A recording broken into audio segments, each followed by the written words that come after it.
Já estamos de volta com o seu estilo de vida, conversando sobre o desenvolvimento das crianças na época da educação infantil. E a gente parou aqui falando sobre alfabetização.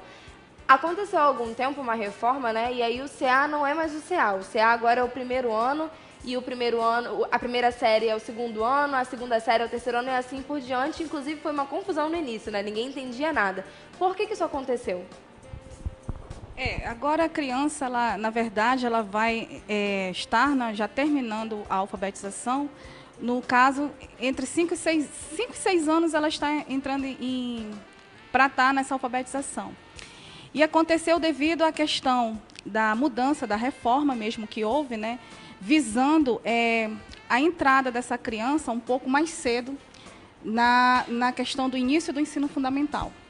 E não tem mais aquele perigo dos pais pularem o CA e colocar direto no primeiro ano, né? Justamente porque o primeiro ano agora é a alfabetização. Isso, não corre mais esse risco, né?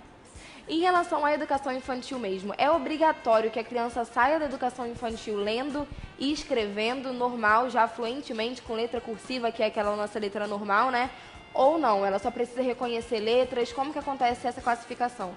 Tem muito pai que já fica preocupado, né, quando a criança ela não consegue, ela sai do ciclo da alfabetização sem estar com essa excelência na escrita e muitas das vezes na leitura. Mas como eu citei há pouco, cada criança tem seu ritmo de aprendizado. Então não é para se preocupar, muitas das vezes isso acontece, mas o trabalho intensivo, ele é a melhor forma de trabalhar mesmo essa leitura, trabalhar mesmo essa escrita, insistir, né? Com certeza ele deveria sair da alfabetização já lendo e escrevendo, mas se caso isso aconteça, ou ele não esteja tão apto a sair desta forma, continuar insistindo com leitura, com escrita, para que ele consiga, né, tornar significativo isso para ele, para que ele consiga êxito. Alguns pais ficam um pouco preocupados também, porque o filho é muito novinho, já está indo para a escola, e na escola já estão apresentando as letras, e tem medo da professora estar, de repente, forçando uma barra, né, para aquela criança ler, de causar algum tipo de trauma e tudo mais. E a gente pode até chegar na questão do letramento sem letra, que já foi também um ponto discutido em relação à pedagogia há algum tempo atrás. Isso é correto, a gente deve incentivar que as crianças vão para a escola e que elas não tenham contato com a letra até o momento de aprender, ou é interessante que elas tenham sim esse contato com a letra? Eu acho interessante que elas tenham sim, até porque a escola ela é intencional, né? Ela tem a intencionalidade do ensino. Então, a criança, quanto mais estímulo, né? Quanto mais contato ela tiver com as letras, com os números, na questão do visual, né? Na questão de estar apresentando, de estar colocando para ela, apresentando aquelas letras, ela vai conviver, né? Ela pode não naquele momento não fazer os links, né? Mas ela já está visualizando as letras e já se acostumando, se adaptando com esse universo. Nós temos uma pergunta de um telespectador também que diz assim: qual é a idade ideal para inserir meu filho no universo escolar? Creche pode prejudicar meu filho porque ele vai se sentir abandonado pela família? Bem, a creche, eu acho ela de suma importância assim, para aqueles pais que trabalham, né, que o mundo hoje em dia ele está complexo, o pai e a mãe têm que sair para trabalhar. Então, às vezes, querem deixar com babás, ou então não tem com quem deixar em casa. Eu acho que a creche, ela faz esse papel, né? Ela vai ter toda uma intencionalidade, os pais vão poder estar ali cobrando, né? Os professores, os pedagogos, acompanhando, né?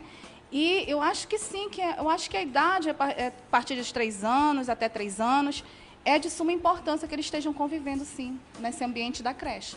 Como os pais podem auxiliar dentro de casa mesmo? Por exemplo, a criança está começando a ter o contato com as letras, está começando a conhecer o A, principalmente quando ela entende o nome, né? Por exemplo, meu nome é Isabelle e dentro do meu nome tem o A. E o nome dela é Márcia, dentro do nome dela também tem o A. Mas o A não é só meu, porque ele está dentro do meu nome. Quando a criança começa a entender tudo isso, o que a gente pode fazer dentro de casa para auxiliar nesse processo? Incentivar cada vez mais ela a folhear páginas, né, daqueles livros, daqueles livrinhos infantil, vai folheando, ela vai vendo que cada palavra tem um A, aí vai associando, né? Você vai associando, por exemplo, o A de Márcia, ela está associada ao meu nome, eu sou mãe, então ela está associando, né? A associação ela é importante nesse processo de construção da leitura. E a matemática? A matemática é um tabu, tem muita gente, muita criança e adolescente, enfim, até adultos que têm problema com a matemática desde sempre e para sempre, né? Como a gente costuma dizer. Por que essa construção é tão difícil? Olha, eu acredito que isso vem até já de alguns pais, né, da própria família, que dizem, nossa, eu já ouvi pais dizer, eu odiava matemática, né, eu fazia matemática, a matemática é a vilã. Mas, na verdade, o que eu percebo durante os trabalhos, né, de planejamento, é que os professores colocam muito a questão do aluno, fala pertinente, a questão do aluno não encontrar significado para determinado cálculo, para determinada teoria, eles não conseguem identificar aquele significado, ou seja, aquela aprendizagem ela deixa de ser significativa. E aí é que eu coloco, né, que os alunos, os professores, né, nas capacitações, a gente deve abordar bem isso, eles têm que deixar de ser menos positivistas e incentivar os alunos na questão da significação, né? Hoje tudo é cálculo, tudo é número, para você abrir um celular, para você digitar, um programa de computador, tudo tem a matemática. Mostrar para esse aluno a importância da aplicação da matemática na vida, no cotidiano da vida, da escola, do trabalho, né? Porque o que adianta o aluno saber outros saberes e não entender a matemática, se a matemática vai ser necessária, né? É aquele famoso meme que a gente encontra pelo Facebook, pelas redes sociais da vida, né? Passou o terceiro ano, passou o vestibular, já estou terminando a faculdade e ainda não descobri para que serve a fórmula de Bhaskara. Mais ou menos isso. Você tem aquela fórmula, você coloca os números dentro da fórmula e encontra o resultado. Mas por que eu preciso fazer isso, né? Qual é o processo que existe até que eu chegue nesse resultado? E tem um teórico que ele trabalha muito com essa questão, que é o Ausubel, né, da aprendizagem significativa, né? Você tornar significativo para o aluno, né, a parte do concreto, mostrar, evidenciar aquela aplicabilidade, né? E a necessidade dele aprender aquilo para a vida, para o cotidiano da vida, do trabalho. Na educação infantil em específico, as crianças precisam, por exemplo, reconhecer os números ou já precisam sair fazendo continha de adição, continha de subtração? Qual é o objetivo que o professor tem na educação infantil específica? Do conhecimento dos números, com certeza, e algumas já a introdução, a soma, né? Introdução à soma. A soma geralmente é a mais trabalhada na educação infantil. Já mostra os números, a soma, essas operações simples, não complexas, bem simples. Mas já é com certeza trabalhado. Mas não daquela forma tradicional, formal, né?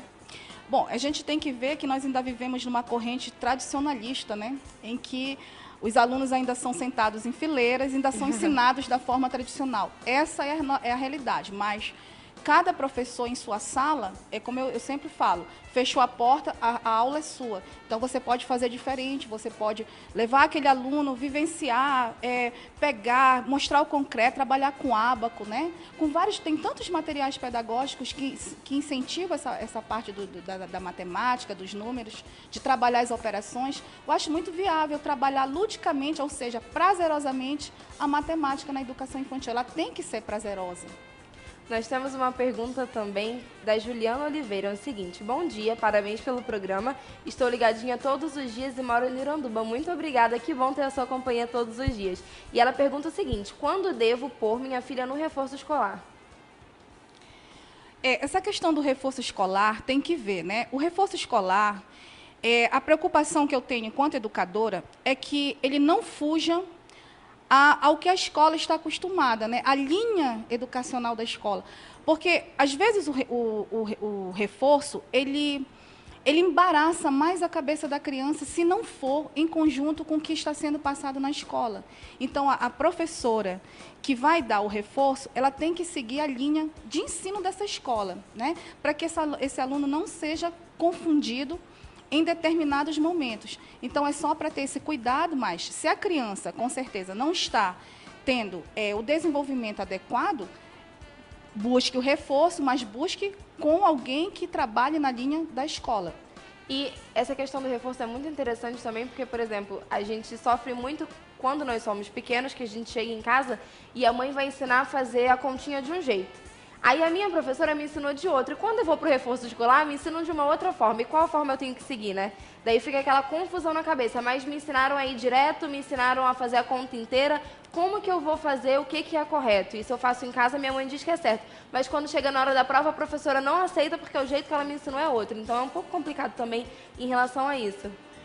Como eu falei há pouco, né, a gente ainda vive nessa linha tradicionalista, né, da avaliação tradicionalista. Então, vai valer mesmo a forma em que a escola pede, né, em que o currículo pede que seja resolvido. Mas a mãe, ela pode estar ali, ela está querendo auxiliar, né, mas como eu estou falando, às vezes confunde. Tem que ver que essa mãe já foi formada, as coisas evoluíram, os métodos evoluíram. Então, essa mãe foi formada, às vezes, naquela linha lá atrás, né? Em que tudo era muito, assim, positivista. Hoje, não, as coisas já estão caminhando e tem que ter só esse cuidado para não confundir a cabecinha das crianças. Olá, meu nome é Josivan Santos, sou de Rio Branco.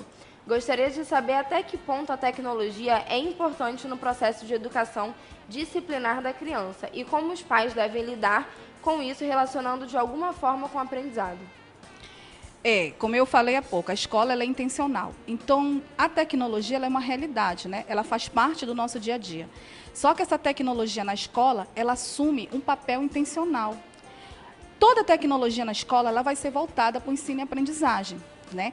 Então, os pais, enquanto família, eles têm que ter cuidado quando os filhos estão em casa, né? Em que a tecnologia, ela não assume esse papel direcionado do ensino e aprendizagem. Tem que estar, sim, acompanhando, né? Aonde os filhos estão nas redes sociais. Acompanha, o acompanhamento mesmo. O acompanhamento é a melhor solução. Não adianta proibir. Tem que dialogar e acompanhar. Enquanto a escola, ela vai ter esse papel funcional do ensino e aprendizagem. O Arlen da Alvorada quer saber o seguinte: nos Estados Unidos, há muitos pais que optam por educar seus filhos em casa. E esse método é permitido aqui no Brasil? Não, não tem nada formal nesse sentido, com certeza. Bom dia, meu irmão tem 11 anos e não consegue ler e absorver o conteúdo. É muito difícil ajudar nas tarefas de casa e eu acabo fazendo por ele. O que devo fazer? Ele é analfabeto funcional? Ele pode ter algum problema? É a Luciana da Raiz. A Luciana ela não pode estar resolvendo por ele, né? Ela tem que buscar ajuda, né? Conversar, vai até o psicólogo da escola, expõe o problema, né? Vê se não tem condições de fazer uma aula reforço com esse aluno dentro da própria escola. E assim, diagnosticar que o aluno é um analfabeto funcional tem que ser por um profissional de educação, né? Não basta você dizer, ele é analfabeto funcional porque ele lê e não consegue interpretar. Mas tem que ver que sentido ele não consegue interpretar, né? Então, nesse sentido, é um profissional de educação qualificado para estar diagnosticando. Estilos de vida. Márcia é uma grande pedagoga. Gostaria de saber como é a integração de uma criança de outra etnia, por exemplo, um indígena, dentro da nossa sociedade. Quais diferenças e como lidar? É a Carolina Nazaré. Inclusive, eu acabei de escrever um livro, né, que ele está como livro didático, né, que eu trabalho a educação intercultural com crianças indígenas de comunidades indígenas urbanas, né? E assim, quando a criança indígena ela vai para a escola da comunidade, né, da comunidade em que há a educação intercultural, a educação toda voltada para essa questão, ela tem a revitalização da sua cultura. Mas quando ela chega na escola regular, ela vai aprender a forma do nosso ensino, né, do ensino do não índio. Então, esse livro, inclusive, ele propõe, sim, nas capacitações dos professores, que têm alunos oriundos dessas comunidades indígenas urbanas, leituras específicas direcionadas aos etnoconhecimentos, que são os saberes tradicionais, voltadas à tradição, e são conceitos que vão ajudar esses professores a estar atendendo, nunca esquecendo que estamos em ambientes escolares amazônicos, né? Em que existem alguns termos que têm que ser entendidos. Quando a gente fala em relação a essa questão da educação do indígena, a gente está falando de inclusão ou é diferente? Porque quando a gente fala de uma criança deficiente, a gente tem a questão da inclusão, né? Hoje em dia todas elas têm direito de estar dentro da escola, têm o direito à sua vaga, etc. O indígena, com ele acontece da mesma forma ou o processo é diferente? Bem, existe uma diferença, né? Existe a educação escolar indígena e a educação indígena, né? A educação escolar indígena ela é geralmente oferecida nas reservas, né? Tem todo um preparo, né? As reservas atendidas pela FUNAI. A educação indígena, ela passa os saberes tradicionais, mas, como eu citei há pouco, as comunidades indígenas urbanas aqui de Manaus, os pais procuram essas escolas para matricular seus filhos, eles não vão ter a mesma educação de revitalização de cultura que tem nas comunidades, né? Então, nesse caso, a educação indígena, ela não é uma inclusão nas escolas regulares, mas ela tem toda uma formatação de lei voltada, se for para as reservas, inclusive ela é específica na Constituição Federal e na Lei de Diretrizes e Bases da Educação. Nós vamos fazer mais uma breve pausa aqui no nosso bate-papo, que, modéstia à parte, hoje está uma delícia, e eu gostaria muito de agradecer já pela sua participação e te incentivar a continuar participando com a gente até que o programa termine, para ficar mais interessante, para você tirar também todas as suas dúvidas. O nosso número é o 92, código de Manaus, 981 11 4512. Não sai daí que a gente volta já.